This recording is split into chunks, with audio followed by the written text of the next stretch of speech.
बच्चों, आपके अभ्यास का जो पहला प्रश्न है वो है, क्या कारण है कि आजकल हर व्यक्ति संदेह की दृष्टि से देखा जा रहा है। संदेह का अर्थ होता है शंका, जिस पे डाउट हो, है ना। तो हर व्यक्ति को संदेह की दृष्टि से देखा जा रहा है। तो उत्तर होगा इसका, आजकल लोग दोषी अधिक और गुणी कम दिखाई देते हैं। इसका कारण यह है कि गुणों पर कम ध्यान दिया जाता है और दोषों को बढ़ा चढ़ाकर दिखाया जाने लगा है। तो जब दोष को आप बढ़ा चढ़ा के दिखाएंगे ना, तो आपको क्या होगा, हर व्यक्ति पे डाउट होगा। ऐसा लगेगा कि ये जो बोल रहा है वो सच नहीं बोल रहा है, ये जो दिख रहा है वो है नहीं वास्तव में। तो इसीलिए हर व्यक्ति संदेह की दृष्टि से देखा जा रहा है, क्योंकि हमारे न्यूज़पेपर, टीवी चैनल सब भरे पड़े हैं केवल जो नेगेटिव पक्ष है, जो स्याह पक्ष है, उसको दिखाने में। ठीक है, इसीलिए हर व्यक्ति को हम लोग संदेह की दृष्टि से देख रहे हैं। दूसरा प्रश्न क्या है, देखिए, जीवन के महान मूल्यों के बारे में लोगों की आस्थाएं क्यों हिलने लगी हैं। मतलब यह कि जीवन के बहुत सारे मूल्य हैं, बहुत सारी वैल्यूज़ ऑफ लाइफ है, उसके प्रति हमारी जो विश्वास है हमारा, वो अब डगमगाने लगा है। हम विश्वास नहीं कर रहे हैं।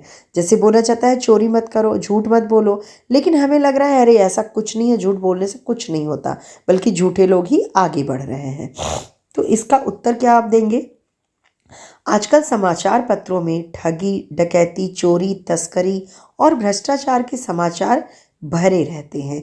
आरोप प्रत्यारोप का कुछ ऐसा वातावरण बन गया है कि लगता है देश में कोई ईमानदार आदमी नहीं रह गया है। हर व्यक्ति संदेह की दृष्टि से देखा जा रहा है। जो जितने ऊंचे पद पर है उसमें उतने ही अधिक दोष दिखाए जाते हैं। बेईमान, स्वार्थी, धूर्त लोग फल फूल रहे हैं, किंतु गरीब, ईमानदार और श्रमजीवी लोग दिनों दिन पिस रहे हैं। समाज में जो भीरू और बेबस लोग हैं उन्हें दबाया जाता है। ईमानदारी को मूर्खता का पर्याय समझा जाने लगा है।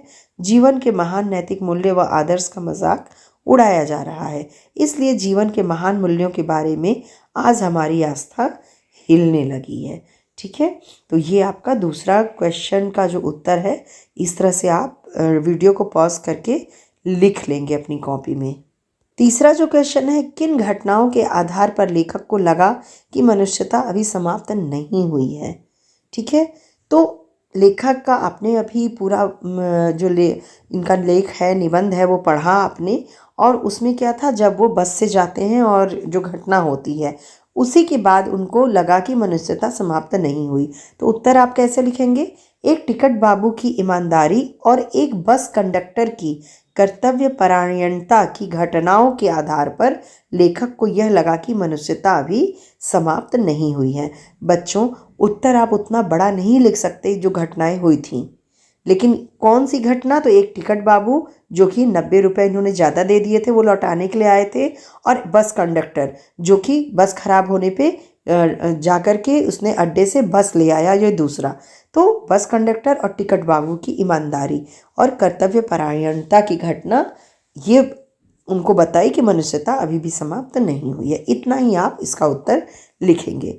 चौथा जो प्रश्न है, देखिए, बुराई में रस लेना बुरी बात है, अच्छाई में उतना ही रस लेकर उजागर न करना और भी बुरी बात है। मतलब बुराई किसी की है तो आप उसमें रस लेके सुन रहे हैं, मज़े ले रहे हैं, लेकिन किसी की अच्छाई है और उसको आप दबा दे रहे हैं, तो ये तो और भी बुरी बात है। भाई, अच्छाई और बुराई सभी में होती है। तो इसका उत्तर आप क्या, यहाँ लिखा है क्यों, तो उसका उत्तर आप क्या लिखेंगे। लेखक कहता है कि लोग एक दूसरे की बुराई को बड़ा रस लेकर उद्घाटित करते हैं, मतलब उसको ऊपर करते हैं, जो बहुत बुरी बात है, किंतु दूसरे की अच्छाई को उतना ही रस लेकर प्रकट करने में संकोच करना तो और भी बुरी बात है। मतलब दूसरे की अच्छाई को आप नहीं बताते। हमारे आसपास असंख्य घटनाएं ऐसी घटती हैं जिन्हें यदि उजागर किया जाए, यानी प्रकट किया जाए, तो लोगों के दिल में अच्छाई के प्रति अच्छी भावना जग सकती है। अतः अच्छाई को प्रकट करने में कभी पीछे नहीं रहना चाहिए। जैसे आपके मोहल्ले में अगर पेड़ पौधे, बहुत हरियाली है, फूल खिले हुए हैं और दूसरी तरफ नालियाँ भी बह रही हैं, तो आप केवल नालियों की बुराई करते रहेंगे तो ऐसा लगेगा आपका मोहल्ला सबसे बेकार है। लेकिन अगर आप उन फूलों की भी बात करेंगे तो एक अच्छा पक्ष को भी आपको रखना चाहिए सामने। पांचवा प्रश्न, निम्नलिखित पंक्तियों का आशय स्पष्ट कीजिए। तो दो दो पंक्तियाँ दी गई हैं, इसमें पहला जो है, ईमानदारी को मूर्खता का पर्याय समझा जाने लगा है। सच्चाई केवल भीरू और बेबस लोगों के हिस्से पड़ी है। मतलब जो कायर और बेबस लोग हैं उनके हिस्से ही पड़ी है सच्चाई। तो उत्तर इसका मतलब कि इसको समझाना है आपको, लिखा है ना आशय, यानी कि इसका अर्थ बताइए। उत्तर क्या होगा? वर्तमान समय में धन का महत्व इतना बढ़ गया है, बेईमानी से कमाए गए धन से धनवान लोग भी सम्मान की नज़रों से देखे जाते हैं। समाज में उनकी खूब प्रतिष्ठा है। फलतः लोग चालाकी से, बेईमानी से धन कमाने लगे हैं। जो ईमानदार बने रहने की कोशिश करता है, समाज उसे मूर्ख समझता है, क्योंकि उसके पास धन का अभाव होता है।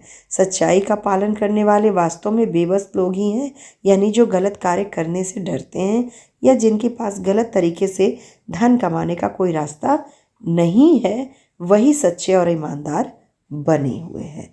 तो इतना आप लोग अपनी कॉपी में लिखेंगे। उसके बाद ये जो है, इसका आशय यहाँ पे स्पष्ट हो जाता है। ख है, केवल उन्हीं बातों का हिसाब रखो जिनमें धोखा खाया है तो जीवन कष्टकर हो जाएगा। मतलब अगर केवल हम अपने जीवन में गलत हुई बातों का ही रिपीट करते रहें, उन्हीं को रिपीट करते रहें, तो हमारा जीवन भी कष्टकर हो जाएगा। उत्तर हम इसको आशय स्पष्ट करते हैं। यदि हम केवल जीवन उन्हीं बातों को ध्यान में रखें जिनमें हमारे साथ धोखा हुआ है या हमें किसी तरह से तकलीफ पहुंचाई गई हो, तो हमारा जीवन कष्टकर हो जाएगा। ऐसे में हम जीवन का आनंद नहीं ले सकेंगे और अतीत की बुरी घटनाओं की याद में उलझे रहेंगे। आशय यह है कि हमें नकारात्मक घटनाओं पर अपना ध्यान केंद्रित नहीं करना चाहिए, बल्कि जीवन में घटने वाली सकारात्मक घटनाओं से आशान्वित होना चाहिए। तो इतना इसका अर्थ है। इसको आप अपनी नोटबुक में नोट कर लीजिए। ग, भूख की अपेक्षा नहीं की जा सकती, बीमार के लिए दवा की उपेक्षा नहीं की जा सकती। हमारे देश में वैसे तो भौतिक वस्तुओं के संग्रह और लोभ, मोह, क्रोध जैसे विकारों को महत्व नहीं दिया गया है, परंतु यदि कोई व्यक्ति भूखा है तो उसके लिए भोजन जुटाने का उपाय करना ही पड़ेगा। ठीक है, हालांकि हमें कहा गया तपस्या कीजिए, संयम रखिए, लेकिन अगर कोई भूखा है तो भोजन तो जुटाना ही पड़ेगा। ये वैसे ही यदि कोई व्यक्ति बीमार है तो वह बीमारी की उपेक्षा नहीं कर सकता, उसे दवा हर हाल में चाहिए। ठीक इसी प्रकार यदि समाज में या देश में कोई व्यक्ति गलत काम करने लगा है, कानून का उल्लंघन कर मनमानी करने लगा है, अपराध में लिप्त हो गया है, तो उसे सुधारने के लिए उसे सजा देनी ही पड़ेगी, अन्यथा वह दूसरों को दुखी करता रहेगा। महान भारतवर्ष के पाने की संभावना बनी हुई है, बनी रहेगी। तो इसका अर्थ क्या हुआ? लेखक का कथन हमें यह संदेश देता है कि केवल कुछ बुराइयों को देखकर निराश नहीं हो जाना चाहिए। इस देश में ईमानदार, कर्तव्यपरायण और अच्छे लोगों की कमी नहीं है। हमारा देश बुराइयों पर अवश्य विजय प्राप्त कर लेगा। अतः महान भारतवर्ष को पाने की पूरी संभावना है। अब बच्चों आते हैं भाषा की बात, यानी कि ग्रामर सेक्शन, यानी कि व्याकरण। तो इसमें प्रश्न पहला है, नीचे कुछ अवयव शब्द दिए गए हैं। अवयव का मतलब जो कि पहले लगते हैं, किसी भी शब्द के पहले लगते हैं। अवयव शब्द दिए गए हैं, उनका प्रयोग करते हुए एक एक वाक्य बनाइए। क्योंकि, किंतु, परंतु, अथवा, इसलिए, चूंकि, तथा, अतः। ठीक है, तो क्योंकि का आप लोग बना सकते हैं, इसका बहुत ही आसान है। कोई भी शब्द, कोई भी वाक्य आप बना सकते हैं। यहाँ पर है, मैं यहाँ रुकना नहीं चाहती क्योंकि यहाँ मेरा मन नहीं लग रहा है। किंतु का बना है, वह गरीब था किंतु उसकी ईमानदारी में कोई कमी नहीं थी, परंतु वह आपसे ही मिलने आया था परंतु आप शहर से बाहर थे। अथवा, तुम अंग्रेजी अथवा हिंदी में कोई एक भाषा चुन लो। इसलिए, रमा मेरी बात नहीं मानती इसलिए मैंने उससे कुछ कहना ही छोड़ दिया है। चूँकि तुम एक मंत्री के बेटे हो इसलिए तुम किसी पर भी अपनी मर्जी थोप सकते हो। इस तरह से आप लोग वाक्य जो है ना बना सकते हैं खुद से। इसी तरह है आगे, तथा। ईमानदारी, सच्चाई, कर्तव्यनिष्ठा, स्वाभिमान, साहस तथा आत्मनिर्भरता वीर पुरुषों के गुण हैं। यहाँ पे आप ईमानदारी तथा आत्मनिर्भरता भी लिख सकते हैं, कोई दो। ठीक है, अतः लास्ट वाला देखिए, अतः वह आपसे मिलना नहीं चाहता, अतः आप यहाँ से चले जाएं। तो इस तरह से आप इन सभी का वाक्य बना सकते हैं जो इसमें लिखा है वो भी। अगर और कोई वाक्य आपको कहीं से दिखे तो उसे भी आप इसकी जगह पर लिख सकते हैं। प्रश्न 2, ईमानदार तथा मूर्ख शब्द गुणवाचक विशेषण है, यानी व्यक्ति का एक गुण है। ठीक है, इसको गुणवाचक विशेषण कहते हैं। इनमें क्रमशः ई और ता प्रत्यय लगाकर, प्रत्यय का मतलब क्या होता है? प्रत्यय का मतलब होता है, देखो प्रत्यय है ना यहाँ, प्रत्यय का मतलब होता है जो लास्ट में लगे, किसी भी शब्द के लास्ट में। भाववाचक संज्ञा शब्द ईमानदारी और मूर्खता बनाया गया है। ईमानदार से क्या बन गया? यहाँ ईमानदार था, उससे बन गया ईमानदारी, री लगा करके। मूर्ख में ता लगाया तो मूर्खता बन गया। तो नीचे लिखे विशेषण शब्दों से भाववाचक संज्ञा बनाइए। तो यहाँ पे शब्द लिखे हुए हैं, अब हम लोग क्या करेंगे? भाववाचक संज्ञा बनाएंगे। जैसे निर्भीक में क्या लगा सकते हैं? निर्भीकता। यहाँ आपको दिख रहा है ना, निर्भीक में निर्भीकता लग गया।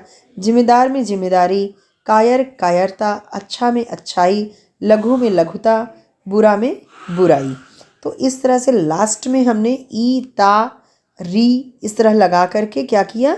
इसको भाववाचक संज्ञा में बदल लिया। तीसरा जो प्रश्न है व्याकरण में इस पाठ में सरल, मिश्र और संयुक्त तीनों प्रकार के वाक्य आए हैं।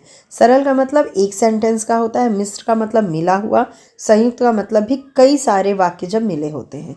नीचे दिए गए वाक्यों को पढ़िए और बताइए कि वे किस प्रकार के वाक्य हैं। तो यहाँ आप देखिए, पहला जो है उसके सारे गुण भुला दिए जाएंगे और दोषों को बढ़ा चढ़ाकर दिखाया जाएगा। इसमें 2 वाक्य है, पहला तो ये वाक्य है और दूसरा और के बाद लगा है, जो और से मिलके बनता है, दो वाक्यों को मिलाता है, उसे संयुक्त वाक्य कहते हैं। सरल वाक्य केवल एक वाक्य होता है। मैं बस में यात्रा कर रहा था, एक बार मैं बस में यात्रा कर रहा था, ये सरल वाक्य है। ग देखिए, इस समय सुखी वही है जो कुछ नहीं करता, ये मिश्रित वाक्य है। इस समय सुखी वही है जो, ये जो से मिलकर बना हुआ है।